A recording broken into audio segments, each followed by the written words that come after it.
Hey parents, what's up? This is Seth with SethPerler.com. I'm an executive function coach in Colorado, and I help struggling students navigate this thing called school. And in this video, this is the time when a lot of people are really concerned about getting sick. Schools are closing and students are staying home. And this is going to really change the dynamic of your life, your habits, your patterns. It already has disrupted almost everybody. And I want to talk about something really that really is an opportunity in this moment. And here's what it is. So basically, this is an opportunity to build the relationship. You're going to have to navigate school. You're going to have to navigate online classes. If your student struggles with executive function, you're going to have to navigate even more resistance and procrastination, putting it off, and excuses, and them going to online classes and wanting to have other tabs open or wanting to have their phones nearby or all sorts of distractions. You're definitely going to have to navigate stuff like this. And that is going to be challenging. But I will say that where the opportunity is in this, as far as relationship building is concerned, is here. So there's something that is very important to me as an executive function coach in my methodology. So what I always say in my talks is that the relationship is the number one thing. The relationship is the most important thing. That trumps everything. I start every presentation that way. I end every presentation that way. I say everything starts with a relationship. It ends with a relationship. It starts even with the relationship with the teacher. If your child has a great relationship with the teacher in a content area they're not that interested in, they're going to work for that teacher. They're going to feel safe with that teacher, yada, yada. Anyhow, let me get to this. Here's the thing. Something that's had a massive impact on me and how I communicate with parents and students is something called attachment theory. You can go ahead and research attachment theory. There are some phenomenal theorists, researchers, people out there that talk about attachment theory. Most of the stuff that you're going to find on attachment theory has to do with couples. Most of the stuff that you're going to Google and find right away. But let me tell you what this is about. Here's the thing. In a relationship, according to attachment theory, there are two main types of attachment, of ways that of ways that human beings attach. One is secure and one is insecure. So, a securely attached relationship, a relationship with secure attachment, is a relationship. I always use the example, think about your best friend, one of your best friends in the world. That's generally a very secure relationship. This is someone who you feel like they have your back. They hear you, they listen to you, they get you, they see you, they really understand you, they take time to understand you. It feels secure. The relationship feels secure with them. It feels like they've got your back. An insecure relationship is someone who you don't, or think about someone you really, who rubs you the wrong way, who you don't trust, who you don't like, who doesn't feel good to be around, who feels unsafe. An insecure relationship, there are usually two types, I'll mention those in a moment, but is a relationship with somebody who it doesn't feel secure. It doesn't feel safe. It doesn't feel like they hear you. It doesn't feel like they take time to listen to you. It doesn't feel like they try to get you, that they try to understand you. It doesn't feel like they even know you. It feels like when you try to communicate with them, they don't even hear you. They're not interested unless it serves their needs, yada, yada. It does not feel secure. And in an insecure relationship, there are two main types, and that is avoidant and anxious. In an avoidant insecure relationship, it is somebody who is avoiding connection, avoiding listening. They are shut down, they're disconnected, those sorts of things. And in an anxious relationship, it's typically thought of as somebody who's preoccupied with the relationship. They're worried too much about it. It may feel smothering or overwhelming, or it may feel needy or clingy or suffocating, those sorts of things. So there's basically, you have this sort of insecure avoidant or insecure anxious, and then you have on the other end of the spectrum secure. In attachment theory, nothing is considered bad or wrong. It just is what it is, but we're always working towards healthier, and more securely attached relating, whether it's with our partner, whether it's with the people that we work with, whether it's with our children, whether it's with our friends. We are always seeking and working towards hopefully having more secure attachments in our life, because secure means safe, means trusting. We want to feel safe, emotionally safe, physically safe. We want to feel safe around the people in our life. So back to the point of this video. All of our families have stuff. We all have some level of dysfunction. We all have kookiness. We all have insecure attachment. We all have anxious and avoidant here and there. And this is a time when you can invest, just like an investment in your retirement, where you're putting more and more in and you're saving up. In this case, you can invest in secure attachment. What do I mean by that? Here's the key thing I want you to take away from today. Everybody is, and I'm generalizing, but generally speaking, everybody is a bit anxious right now. Going into the grocery store, the things that we need to feel safe, even things like toilet paper, disinfectant, soap, food, these things are in short supply. That is anxiety producing. People are anxious to be close to one another. It feels unsafe to be around each other. There's a lot of anxiety. And the way that this is an opportunity is that your child looks to you, the primary caretaker, the parent. Your child looks to you for modeling how to navigate this time. Now, you may be someone who's very anxious about it. You may be very relaxed about it. There's a whole spectrum of how adults are handling this. Either way, you have the opportunity to work with your child, regardless of where you are. There's no judgment, but you have an opportunity to work with your child to build the relationship with them and have conversations around this where you're building connection, security with your child, where you are really hearing them. You're not trying to fix it for them or change the way they feel or convince them that they should or shouldn't feel a certain way. You're taking time to hear them. If you tend to interrupt a lot and try to rescue and try to save and don't let them finish their sentences and say, oh, well, just look at it this way, or just feel that, you can take time yourself to work on your own practice of hearing them, listening to them, being an active listener, holding space for them, looking at your communication styles and seeing, is this helping my child feel safe and secure? If it is, what am I doing well? What am I doing right? What do I want to continue doing? What do I want to do more of? And if it's not, where am I falling short? What could I change?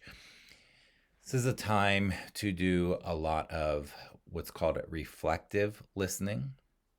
And this is a type of conversation where you can be speaking with your child and your child is talking. And what happens is often adults have the urge to jump in there, rescue, save, use logic and help them be more rational and think it.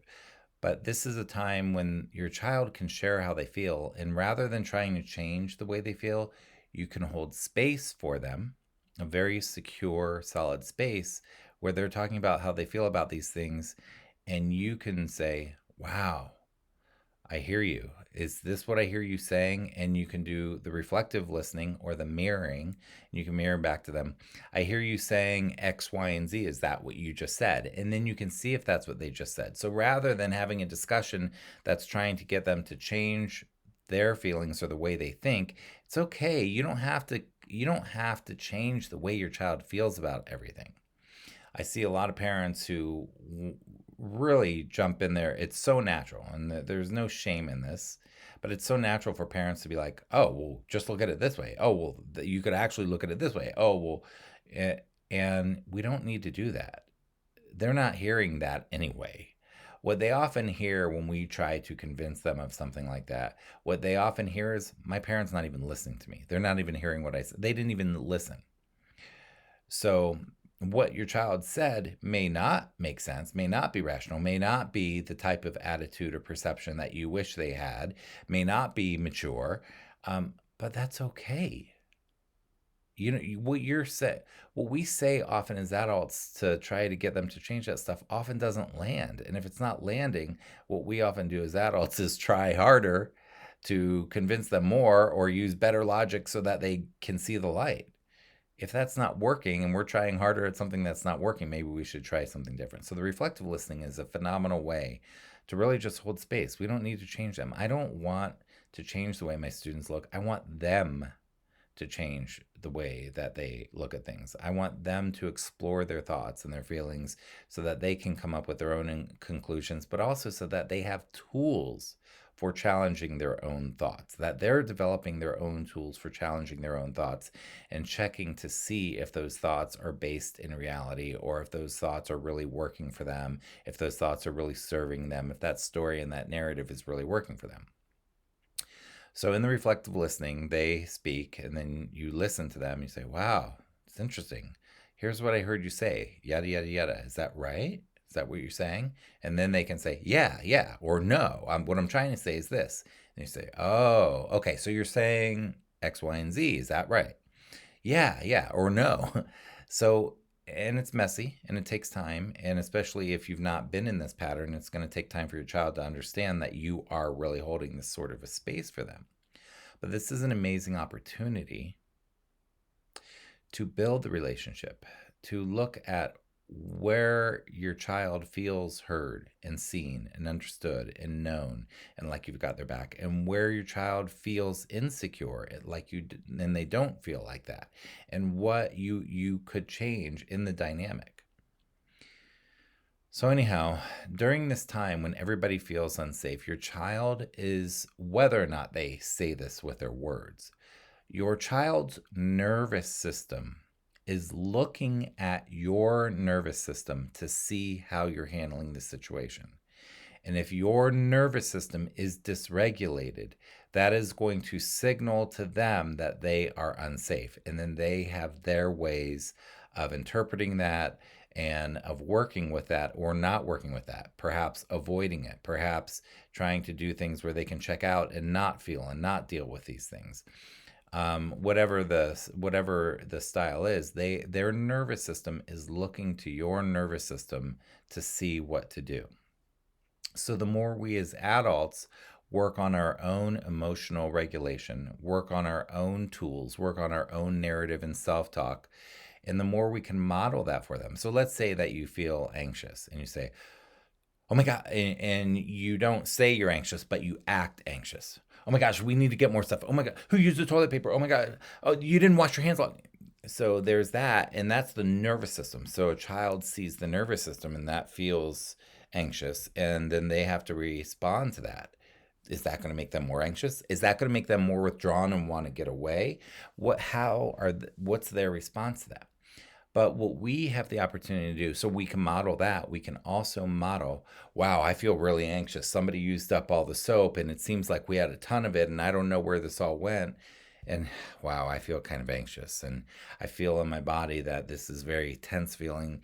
And what do you think I should do? And you can talk to your child in a different way where you're exploring what's going on with you. You're not, one of the things that I want to work with students on a lot is that we don't just have to listen to our thoughts, our narrative, our story. We don't just have to listen to our feelings, our nervous system. And I'm not saying ignore feelings. Don't get me wrong. Don't misunderstand what I'm saying here. But our thoughts and our feelings can make us react instantly to something, mindlessly, unconsciously, without self-awareness, where we just take that thought and feeling as fact and we say, oh, this doesn't feel comfortable, so, and then we make a choice that is actually not in our best interest. So in modeling as an adult, how you are processing your thoughts, your narrative, your story, and your feelings, your emotions, what's going on in your nervous system, and modeling that in a more objective way. So if you've ever meditated, there's something called the observer or the watcher, and you're sort of more objectively watching what's going on rather than judging what's going on. So the more we can get into sort of that objective place, say, wow, I feel uncomfortable right now. I'm really kind of anxious about this. I'm looking forward to a time when this is over. This will pass. We're really having an opportunity to model for our children how we work with this stuff. Or we can just go into reactivity. But remember, if we do go straight into reaction mode, we are modeling for our child that we are not being conscious, that we are not being self-aware, that we are being ruled by our emotions and by our thoughts and by our narrative and our story. And we just listen to whatever it says and we just react. And that can feel very insecure. Anyhow, that was just kind of an exploration into that. This is an opportunity. This is a time, this is a very difficult time. And this is an opportunity to connect with your child, to do what's called attunement, where we are attuning and noticing what's going on with their nervous system. And we're not telling them, oh, don't feel that way. Don't get so anxious. Don't worry so much. Don't think that. We're not telling them that, but we are rather attuning with them and noticing objectively what they're going through and what we're going through, and we're building connection and we're working through this together. And they can look to us as their primary caretaker, as their role model, as their parent, as the person who has the more regulated nervous system. They can look to us to say, wow, this is a scary time. My parents got my back. I don't know what's happening. I don't understand this. I don't know what's going to happen from here, but I know that they've got my back. They're trying to listen to me. They're holding space for me. This is a safe place for me to be able to express what I'm thinking, to process, to be able to be messy, to not have to be perfect. But I can really go to them. So we often have, like I said, all families have some level of dysfunction. We all have attachment issues, if you will. We all have these sorts of things, but we're looking for how can we build a closer connection. So, meanwhile, there is a time and a place to compartmentalize these discussions. So, when it's nighttime and everybody's winding down, might be a good idea to not have these heavy talks at that time and say, you know what, let's table it till tomorrow. Everybody's safe right now. I'm your parent. I have a regulated nervous system. I hear you. You're a little bit nervous, but let's table it tomorrow. Let's do some gratitude practice or some mindfulness practice or some pitch and catch of what we're really thankful for in this family and in our lives, and end the days on a really more regulated note, where you can kind of compartmentalize and say, you know what, let's really dive into this discussion more tomorrow, but for now let's work on self-soothing and we have everything we need right now. We're going to get a good night's sleep, and we'll start again tomorrow. Anyhow, I hope that was helpful to you. If you appreciate my work, again, my name is Seth with SethPerler.com, and please dive into my website, share my work with somebody. If you're watching this on YouTube, please give it a thumbs up because that helps the algorithm, helps more people find my work. So I'm here with you. I'm experiencing my own stuff around this too and working through my own feelings around this. And this is a challenging time. My hope, my prayer, my wish for you is that you are safe, you're healthy, and that you are able to use this very challenging, difficult time and find the silver linings in areas like being able to connect, build the relationship, build connection, things that you can plant seeds for and invest in that can be helpful, hopefully, for many, many, many years to come. So with that, take it easy. I'll see you soon.